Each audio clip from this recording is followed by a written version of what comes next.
పువ్వు పుట్టగానే పరిమళిస్తుంది అంటారు.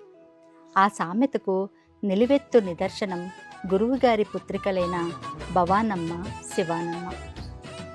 చిన్నతన్మ నుండే తండ్రి సన్నిధిలో పెరిగి దైవసేవయే జీవిత లక్ష్యంగా భావించి అభిషేకాలు, హోమాలు, తండ్రితో పాటుగా ధ్యానం చేస్తూ నిరంతరము దైవకార్యంలో తమ జీవితాన్ని అంకితం చేశారు.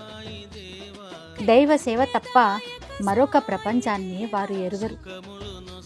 భక్తి ఉన్న చోట వినయం ఉంటుంది, వినయం ఉన్న చోటే దైవానుగ్రహము ఉంటుంది. భవానమ్మ, శివానమ్మల జీవితాలను చూస్తే ఈ సత్యం స్పష్టంగా కనిపిస్తుంది. ఎంతటి ఆధ్యాత్మిక స్థాయిలో ఉన్నా ఎప్పుడూ అహంకారానికి తావివ్వకుండా అందరితో ప్రేమగా, సరళంగా, సేవాభావంతో మెలుగుతూ గురువుగారి అడుగుజాడల్లో నడుస్తున్నారు. నీ అనురాగమే చాలురా. గత సంవత్సరం జూన్ 27వ తేదీన పుణ్య గురుదేవులు రమణానంద మహర్షి వారు శక్తిపాతం ద్వారా తమ పుత్రికలైన భవానమ్మ, శివానమ్మలకు ఆత్మ సాక్షాత్కార అనుభూతిని ప్రసాదించారు. ఈ పవిత్ర దినం వారి జీవితంలో మాత్రమే కాదు, వారిని ప్రేమించే భక్తులందరికీ కూడా ఒక స్మరణీయమైన ఆధ్యాత్మిక దినం. ఆత్మ సాక్షాత్కారం అనేది మాటలతో వర్ణించలేని అనుభూతి. అది దైవ కృప, గురు కృప, నిరంతర సాధన, నిష్కామ సేవ, సంపూర్ణ సమర్పణ కలిసినప్పుడు ప్రసాదమయ్యే పరమానుభవం.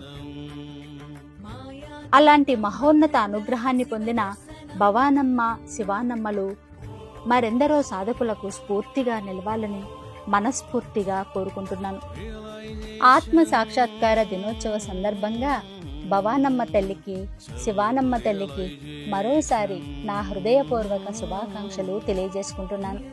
పుణ్య గురుదేవులు శ్రీ రమణానంద మహర్షి వారి ఆశీస్సులు, పరమేశ్వరుని అనుగ్రహము, అమ్మవారి అనుగ్రహము, సాయినాథుని అనుగ్రహము ఎల్లప్పుడూ వారిపై ప్రసరించాలని ప్రార్థిస్తున్నాను. వారి ద్వారా మరెందరో సాధకులు ఆధ్యాత్మిక వెలుగులను పొందాలని కోరుకుంటున్నాను. I am beyond the mind. This experience is called self-realization.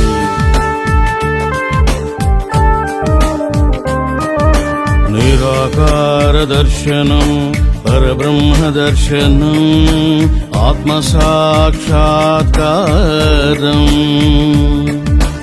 ఆదిదేవుని సాక్షాత్కారం.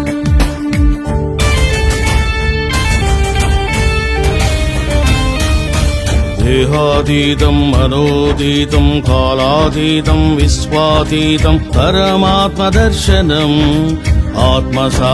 భవానీ శివానికి శక్తిపాతం చేశాను. శక్తిపాతం చేయడం అంటే ఏమిటిది? ఆ ఎనర్జీని వ్యర్థం చేయకుండా ఒక చోట స్టోర్ చేయడం లేదా ఒకరికి ఇవ్వడం. దానివల్ల ఏం జరుగుతుంది అంటే అద్భుతాలు జరుగుతాయి. లాస్ట్ టైం వాళ్ళకి చేసినప్పుడు సంప్రజ్ఞాత సమాధిలోకి వెళ్ళారని చెప్పాను. అంటే ఆత్మదర్శనానికి చిన్న మెట్టు, ఒక లేయర్ అడ్డు ఉంటుంది అంతే. దాన్ని అరుణోదయం అని అంటారు. వాళ్ళకు శక్తిపాతం చేయడం జరిగింది. మరి ఏమి జరిగింది అని అంటే, నేను ఊహించినట్లే ఇద్దరు కూడా నిర్వికల్ప సమాధిలోకి వెళ్ళిపోయారు. అద్భుతం ఇది. మరి చూసారా బాబు, జూన్ 29, 1995, రేపు జూన్ 29కి నేను ఆత్మసాక్షాత్కారం పొంది 30 సంవత్సరాలు అవుతుంది. ఈరోజు నాకు దీక్ష విరమణ. వాళ్లకు అటువంటి మహాభాగ్యం కలిగింది. ఒకసారి శివాని ముఖం చూడండి. ఆ అమ్మాయి ఫేస్ మీరు ఒకసారి గమనించండి. అమ్మాయి ఫేస్ ఎల్లో ఇస్కర్లోకి వెళ్ళని చూడండి. ఎందుకు అట్లా ఎల్లో ఇస్కర్లోకి వెళ్తుంది అంటే, దట్ ఈస్ కాల్డ్ ఎనర్జీ.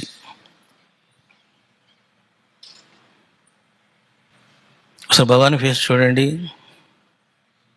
చూడండి, పసుపు రాసుకుంటే ఎట్లా ఉంటుందో అట్లా ఉంటుంది ముఖం. చూడండి ఒకసారి, చూడండి. అబ్బాయి పసుపు రాసుకోలేదు. ఫేస్ చూడండి ఒకసారి, చూడండి. ఆ ఎల్లోయిస్ కలరు మీకు కనబడుతుంది. ఈ రకంగా భవానీ, శివాని ఇద్దరు కూడా ఆత్మ సాక్షాత్కారం పొందిన సుదినం ఇది. భవానీ జ్యోతిర్మయ భవానీ కాదు, ఆమె తత్వదర్శిని అంటారు. తత్వదర్శిని. ఇది ఎవడు బిరుదు ఇవ్వనక్కర్లే, సిద్ధగురువే చేస్తున్నాడు. ఎందుకు? It is qualification. కాబట్టి ఆ అమ్మాయి తత్వదర్శిని అయింది, శివాని కూడా తత్వదర్శిని అయింది. ఇంకా వాళ్ళు పేర్లు పెట్టుకోవచ్చు, తత్వదర్శిని భవాని, శివాని అని. ముందు శివాని పొందిన నా గురుదేవా నమో నమో.